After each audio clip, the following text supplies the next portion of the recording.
अल्लाह के नबी के ज़माने में एक सहाबी अल्लाह के नबी के पास आती हैं, मुस्नद अहमद की सही रिवायत, जिनकी चादर कपड़े से नीचे, टखने से नीचे, चप्पल से नीचे ज़मीन की मिट्टी उड़ाती हुई आती है और कहती है अल्लाह के रसूल मैं इस चादर को ओढ़कर नमाज पढ़ने जाती हूँ। आपने कहा चादर इतनी नीची होनी चाहिए। उसने कहा अल्लाह के नबी कभी कभी जमीन पर पेशाब और पायखाना पड़ा होता है, गंदगी पड़ी होती है, तो क्या मैं थोड़ी सी ऊपर करके पायखाना गंदगी को क्रॉस करके आगे निकल जाऊं? आपने कहा नहीं, दाएं से निकल जा, बाएं से निकल जा। कहने लगी दाएं भी मर्द बैठे होते हैं, बाएं भी मर्द बैठे होते हैं, मुझे उसी गंदगी के ऊपर से निकलना है। अल्लाह के रसूल इजाजत दे दीजिए, मैं थोड़ा सा ऊपर कर लूं और निकल जाऊं, उसके बाद नीचे कर लूंगा। जब गंदगी को क्रॉस कर लूंगी तो चादर में नीचे कर लूंगी। अल्लाह के नबी कहते हैं अगर मर्द दाएं बैठे हैं, बाएं बैठे हैं, तो तू उसी गंदगी के ऊपर से निकल जा। कहने लगी अल्लाह के रसूल वो गंदगी मेरी चादर में लग जाएगी, आप मुझे ऊपर उठाने की इजाजत नहीं दे रहे हैं, टखने से ऊपर, चप्पल से ऊपर चादर उठाने की इजाजत क्यों नहीं दे देते? आपने कहा नहीं, चादर उठाने की इजाजत, चप्पल से भी ऊपर चादर उठाने की इजाजत नहीं दूंगा। कहा अल्लाह के रसूल फिर उस चादर में पेशाब और पायखाना लग जाएगा। आपने कहा लग जाने दे। कहने लगी हाय अल्लाह के रसूल उसी चादर को तो ओढ़कर मैं नमाज पढ़ती हूँ मस्जिद में। जब ऊपर औरतों का अलग इंतजाम होता है या पर्दे में औरतों का इंतजाम होता है, तो मैं इसी चादर को ओढ़े ओढ़े नमाज पढ़ती हूँ। आपने कहा उसी चादर को ओढ़कर नमाज पढ़ ले।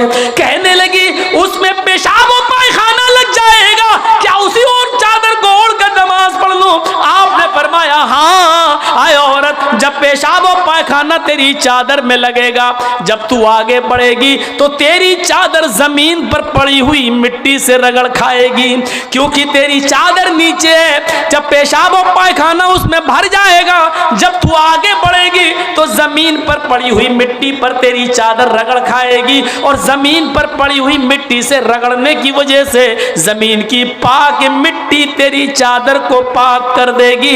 लेकिन तुझे चादर उठाने की इजाजत नहीं, उसी चादर में तू नमाज पढ़ ले।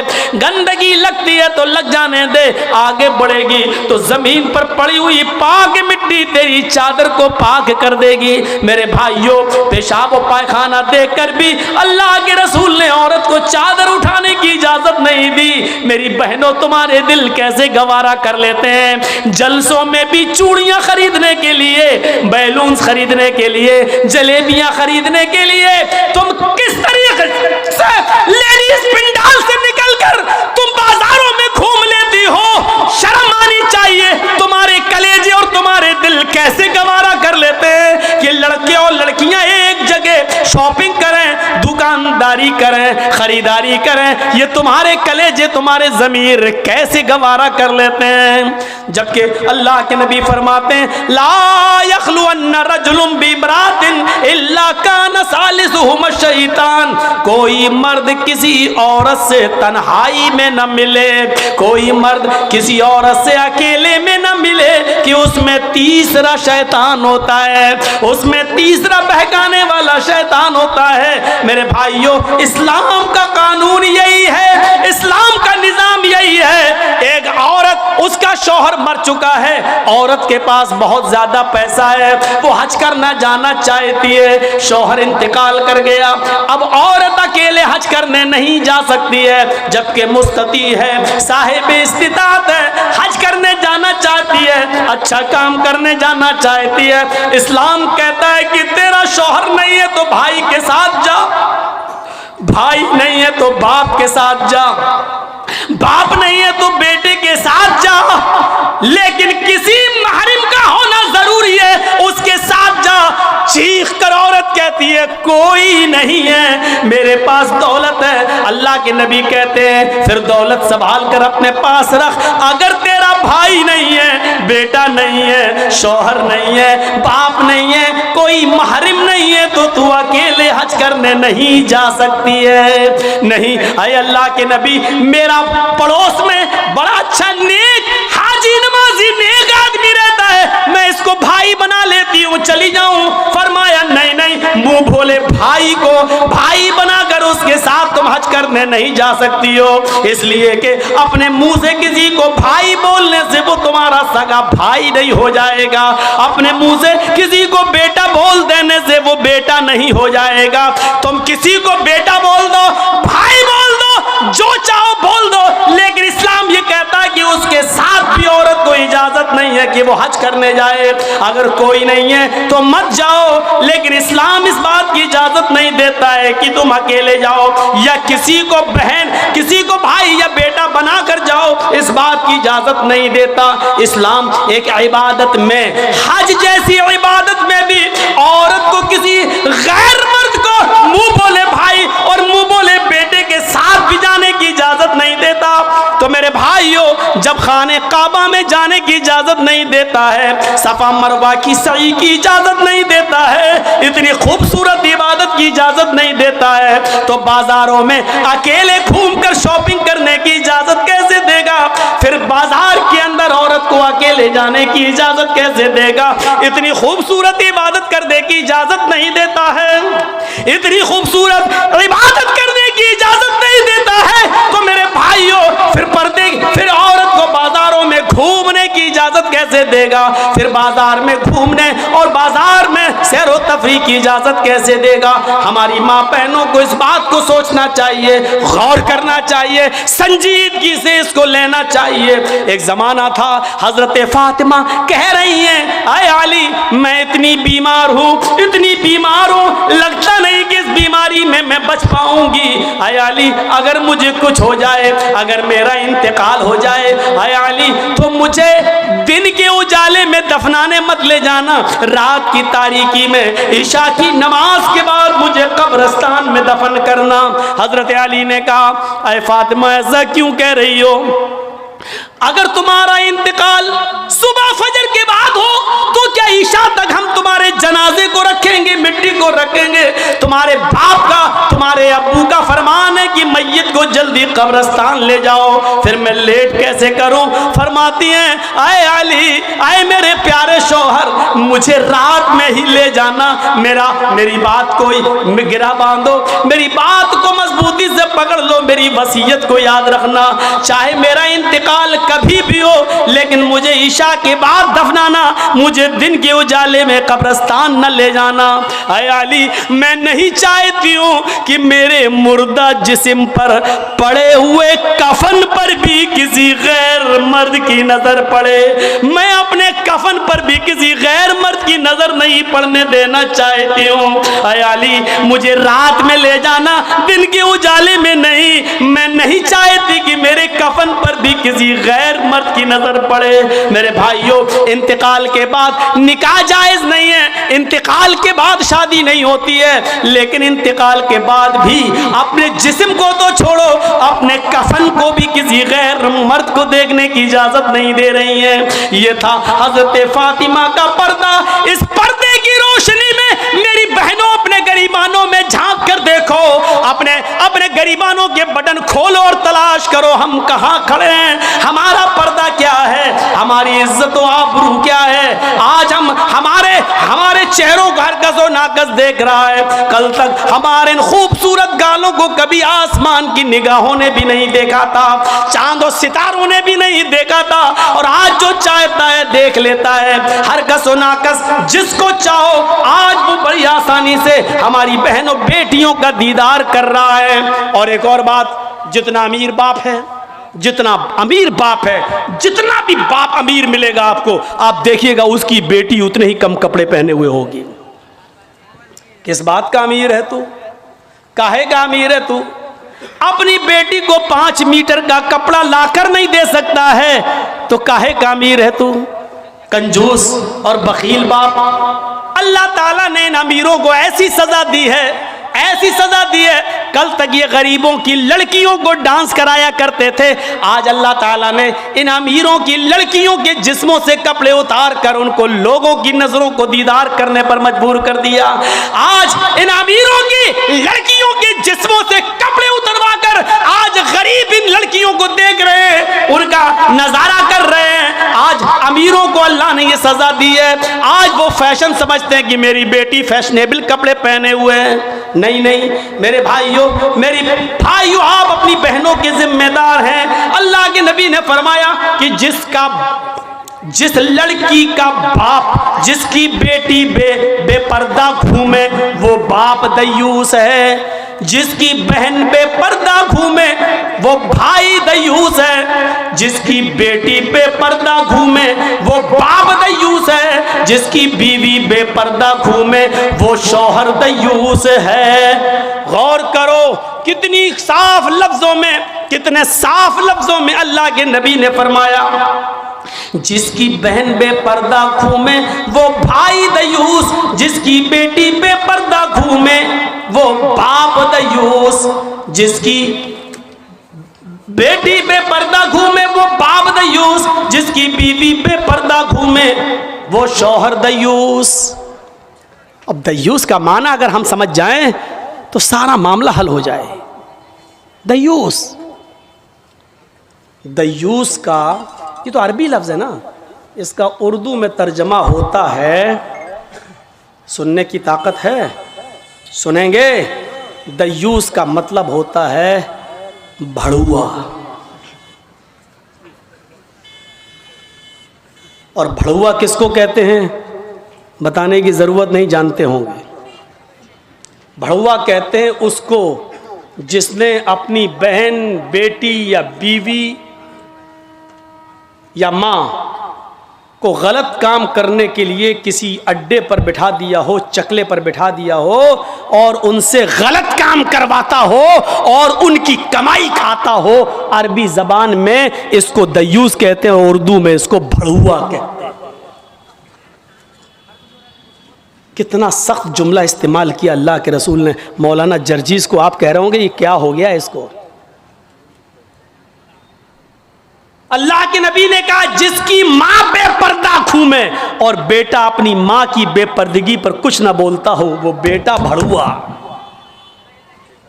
जिसकी बीवी बेपर्दा घूमे और शौहर अपनी बीवी की बेपर्दगी पर कुछ ना बोले वो शौहर भड़ुआ। जिसकी बहन बेपर्दा घूमे और वो भाई अपनी बहन की बेपर्दगी पर खामोश रहे वो भाई भड़ुआ। और जिसकी बेटी बेपर्दा घूमे और बाप अपनी बेटी की बेपर्दगी पर खामोश रहे वो बाप भड़ुआ। दयूस कह दो मौलाना चलेगा, भड़ुआ मत कहो, अच्छा नहीं लग रहा है। हम कब कह रहे हैं कि अच्छा लग रहा है? हमको अच्छा लगाना कब है? जब अच्छा ही लगने लगे तो फायदा क्या है? इंजेक्शन ऐसे लगाओ दर्द ना हो। वाह साहब, ऐसा हो सकता है कि इंजेक्शन लगे और दर्द ना हो?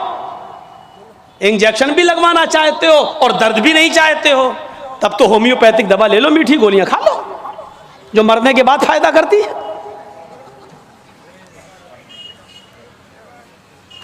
होम्योपैथिक दवा के बारे में यही मशहूर है, बहुत लेट फायदा करती है, तो हमने कह दिया मरने के बाद फायदा करती है। लेकिन सिस्टम मिल जाए तो जादू की तरह भी फायदा करती है, बहुत जल्दी भी करती है। तो जब आपको मीठी गोलियां ही खाना है होम्योपैथिक दवा, तो फिर मत कराओ तकरीरें, और तकरीर करा रहे हो तो सुनो, सुनना पड़ेगा।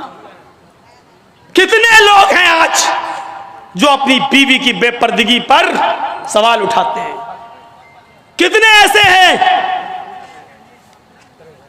जिनकी बेटियां आज बेपर्दा घूमती हैं और वो बाप अपनी बेटियों को डांटते हैं? अगर माँ बाप अपनी बेटियों को सही से जिम्मेदारी निभाने लगे तो आज एक भी लड़की के पास एंड्रॉयड मोबाइल ना हो।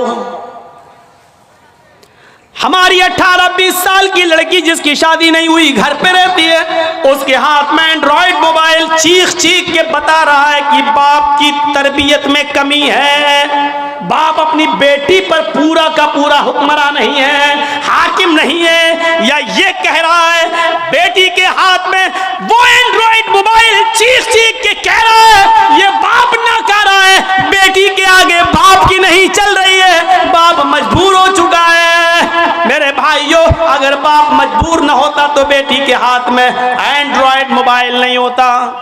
क्या जरूरत है बेटी के हाथ में देने की? वो तो घर में रहती है, क्यों चलाएगी साहब?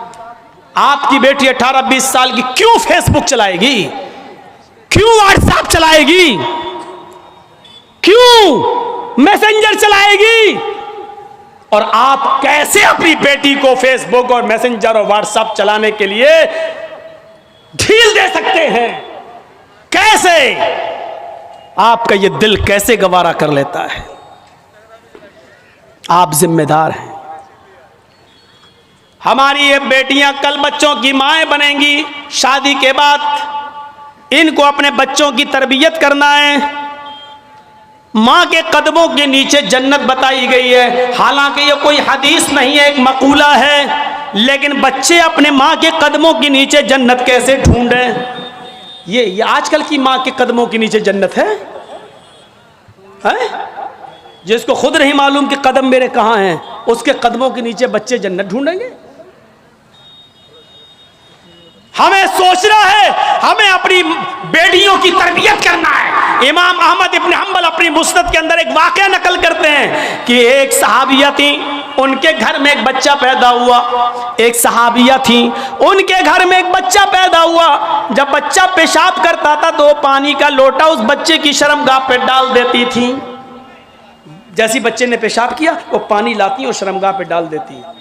वो सहाबिया कहती हैं, मेरा बेटा जब चलने के लायक हुआ, पहला दिन था उसका चलने का, पहला दिन था मेरे बेटे के चलने का, पहला दिन था मेरा बेटा खड़े होकर जब चला, मेरे बेटे को जब पेशाब की जरूरत महसूस हुई तो उसने पानी का बर्तन देखना शुरू कर दिया। माँ कहती है कि मैं देख रही थी अपने बेटे को, जब भी वो पेशाब करता था तो मैं पानी उसकी शर्मगाह पे डाल देती थी। आज देखती हूँ मेरा बेटा चल रहा है, देखती हूँ ये क्या करता है। जब बेटा पहला दिन चलने के लायक हुआ, पहला दिन था, तो बेटे ने पानी का प्याला उठाया और दोनों हाथ से पकड़कर धीरे धीरे चला और एक कोने में जाकर बैठ गया, पेशाब किया और पेशाब करने के बाद वो पानी का प्याला अपनी शर्मगाह पे डालने लगा। उसको इस्तिंजा करना नहीं आता था, उसको धोने का तमीज भी नहीं मालूम था, उसको पता ही नहीं, लेकिन वो वैसा ही कर रहा है जैसी उसकी माँ ने उसको बताया। जैसे उसकी माँ उसके साथ कर देती थी, वो पानी का प्याला उठाकर अपनी शर्मगाह पे डाल लिया और खाली प्याला लेकर अपनी माँ के पास आ गया। माँ की आंखों में आंसू आ गए, आसमान पर नजर डालकर कहती है, फुज़्तु बिरब्बिल काबा, काबे के रब की कसम में कामयाब हो गई, अल्लाह की कसम में कामयाब हो गई। अपने बच्चे को जो सिखाना चाहती थी मेरे बच्चे ने वो सीख लिया। मैं अपने बच्चे को जो तरबियत देना चाहती थी मेरे बच्चे ने वो तरबियत हासिल कर ली। मुझे उम्मीद है कि मेरा बच्चा कभी नापाक नहीं रहेगा। मेरा बच्चा जब भी पेशाब करेगा तो पानी जरूर ले जाएगा और इस्तिंजा करेगा। उस जमाने की माएं अपने बच्चों को बचपन से ये आदतें डलवाती थी, और आजकल की माँ देख लो, अपने बच्चे का अंडरवियर नेकर उतार कर कहती बेटा यहाँ खड़े होकर पेशाब कर ले। ये माँ अपने बच्चों को क्या तरबियत देंगी? जबकि नेपोलियन ने कहा था कि mother's lap is first college for children, माँ की गोद ये बच्चे का पहला मदरसा होती है, पहली यूनिवर्सिटी माँ की गोद है। जो बच्चा अपनी माँ की गोद से तरबियत हासिल करके नहीं निकला वो किसी यूनिवर्सिटी से तरबियत हासिल नहीं कर सकता है। आज भी देख लो, किशनगंज में भी यूनिवर्सिटियां होंगी, किशनगंज में भी कॉलेज होंगे, उस कॉलेज से बीए, एमए, पीएचडी, एमबीबीएस और एमडी की डिग्री लेकर निकलने वाले बच्चों की तादाद भी बहुत होगी। लेकिन उन्हीं बच्चों को देखिए खड़े होकर सड़क के किनारे पैंट की चैन खोलकर धार मार रहे होंगे, पेशाब कर रहे होंगे। ये इन यूनिवर्सिटियों के फारिगीन स्टूडेंट हैं जो फारिग होकर निकले, जिनको एमडी करने के बाद, एमबीबीएस करने के बाद भी पेशाब करने की अकल नहीं आई है। इनसे तो बेहतर वो कुत्ता है जो कम से कम पेशाब करता है तो एक टांग तो उठा लेता है ताकि उसके ऊपर छींटे ना आए। इन्होंने यूनिवर्सिटी से पढ़ने के बाद भी ये कुत्ते से भी बदतर बनकर निकले हैं। वो यूनिवर्सिटी इनको इंसान नहीं बना सकी, वो कॉलेज उनको इंसान नहीं बना सके, वो स्कूल इनको इंसान नहीं बना सके। एमडी पीएचडी करने के बाद भी आज कुत्तों से बुरी तरह पेशाब करते हुए नजर आएंगे। कह लेने दीजिए मुझे कुत्ता, गधा, जो कुछ भी बोलता हूं मैं सब। आज मुझे इजाजत दीजिए मेरे भाइयों, कहो कि जानवरों की इजाजत मत बोलो, हम लोग इंसान हैं। कुरान ने भी जानवरों की मिसालें दी हैं। उलाइका कल अनआम बल हुम अज़ल, ये चौपायों की तरह हैं बल्कि उनसे भी ज्यादा गए गुजरे। कुरान ने कहा है ये चौपायों की तरह है बल्कि उनसे भी ज्यादा गए गुजरे, उनसे भी ज्यादा गए गुजरे। जब कुरान ने मिसाल दी है तो हम क्यों नहीं मिसाल दे सकते हैं? अपने बारे में सोचो, सोचो। हैं? अब्दुल कादिर जिलानी बगदादी रहमतुल्लाह अलैह की तारीख कौन नहीं जानता, जिनको आज लोग बड़े पीर साहब के नाम से भी जानते हैं, जिनके नाम पर 11वीं की बिरयानी की डेग भी बनाते हैं। वो अब्दुल कादिर जिलानी जब 12 साल के थे, उनकी माँ ने उनको एक काफिले के साथ भेजा था, कहा बेटे हालात कितने भी सख्त हो लेकिन झूठ कभी मत बोलना। और जब चोरों ने और डाकुओं ने जब इस काफिले को लूटा तो इस बच्चे से पूछा अब्दुल कादिर से, तेरे पास भी कुछ है? उसने कहा हाँ है। कहा क्या है? 40 अशरफी। कहाँ है? मेरे कुर्ते के अस्तर में। अस्तर को फाड़ के देखा तो 40 अशरफी मिली। पूछा बेटा ये तो ऐसी जगह छिपी हुई थी, किसी को पता नहीं, तूने क्यों बता दिया? लड़के ने जवाब दिया, मेरी माँ ने मुझे चलते वक्त नसीहत की थी कि बेटा हालात कितने भी खराब हो लेकिन कभी झूठ मत बोलना। मैंने अपनी बात, माँ की बात मानी है।